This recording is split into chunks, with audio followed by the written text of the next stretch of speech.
आपने अपने आस पड़ोस में ज़रूर सुना होगा कि कोई पढ़ने में बहुत तेज है, किसी के पास डबल बीए है या किसी के पास डबल एमए की डिग्रियां हैं। किसी ने आईएएस या किसी ने आईपीएस की परीक्षा पास कर ली है, कोई डॉक्टर बन गया है तो कोई वकील। और यदि मैं कहूँ कि भारत में एक व्यक्ति ऐसा भी हुआ है जो डॉक्टर, वकील, आईएएस, आईपीएस, विधायक और मंत्री सहित सब कुछ बना। जिस व्यक्ति के बारे में मैं बात कर रहा हूँ उनके पास एक नहीं, दो नहीं, तीन नहीं बल्कि 19 पोस्ट ग्रेजुएशन की डिग्रियां थीं। यही नहीं, उन्होंने 42 यूनिवर्सिटीज़ की परीक्षाएं पास की थीं, जिनमें से अधिकांश में उन्हें मेरिट मिली। इसके अलावा वो आईएएस और आईपीएस भी रह चुके थे, जैसा कि मैंने शुरू में बताया।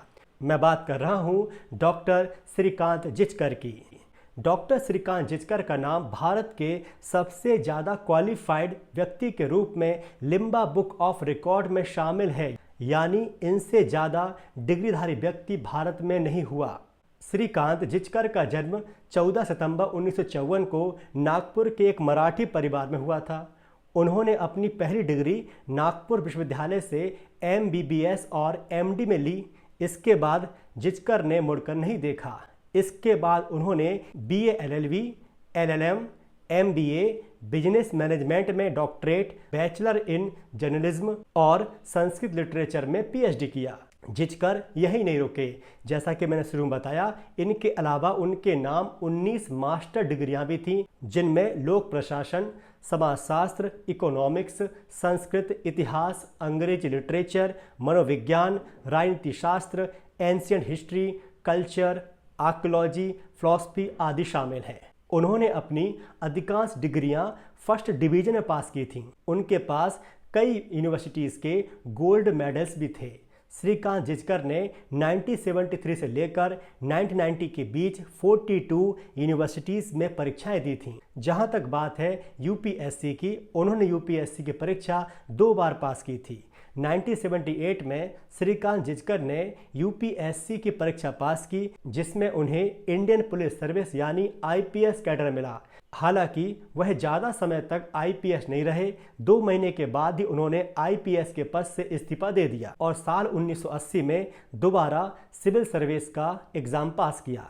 इस बार उन्हें आईएएस का कैडर मिला, लेकिन 4 महीने के बाद ही उन्होंने आईएएस के पद से भी इस्तीफा दे दिया और इसके बाद उन्होंने राजनीति का सफर शुरू किया। श्रीकांत जिचकर 1980 में हुए महाराष्ट्र विधानसभा चुनाव में जीते और विधायक भी बने।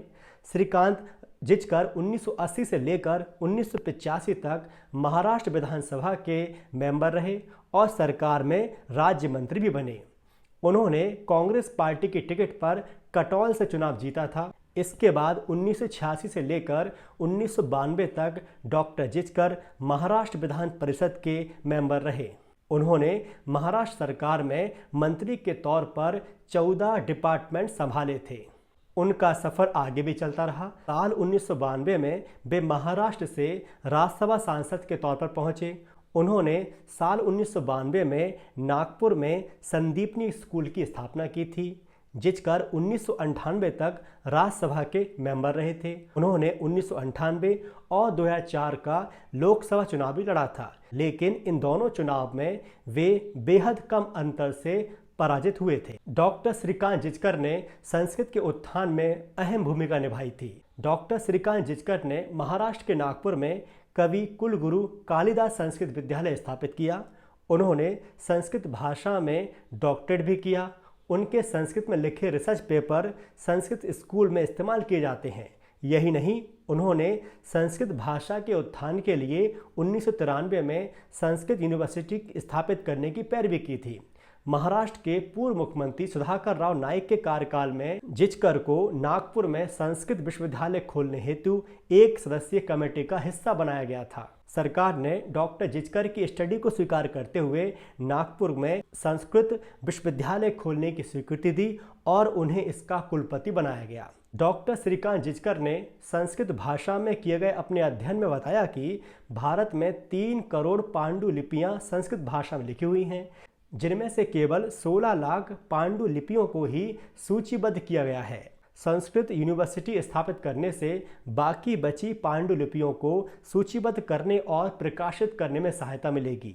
अपनी 19 मास्टर्स की डिग्रियों के बाद डॉक्टर जिचकर नागपुर विश्वविद्यालय में डॉक्टर ऑफ लॉ कर रहे थे, जिसमें उन्होंने 2 रिसर्च पेपर्स भी सबमिट किए थे। हालांकि इतने विद्वान व्यक्ति अधिक समय तक हमारे बीच नहीं रहे।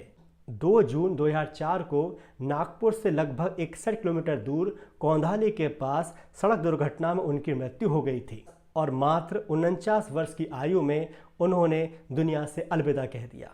इतनी कम उम्र में जो उन्होंने उपाधियां हासिल की, जो उन्होंने कार्य किया, उसकी आज तक कोई बराबरी नहीं कर सका और आगे भी कोई कर पाएगा ऐसा कहना मुश्किल है। जहां व्यक्ति 1 या 2 डिग्री बड़ी मुश्किल से लेता है, वहां जिचकर ने 19 डिग्रियां प्राप्त की। डिग्रियां ही प्राप्त नहीं की बल्कि यह भी साबित किया कि वो कितने योग्य हैं। IAS, IPS, मंत्री, विधायक और कुलपति तक पहुंचना कोई सामान्य बात नहीं थी। वे एक एक्स्ट्रा ऑर्डिनरी व्यक्ति थे और आज के स्टूडेंट्स को उनसे प्रेरणा लेनी चाहिए।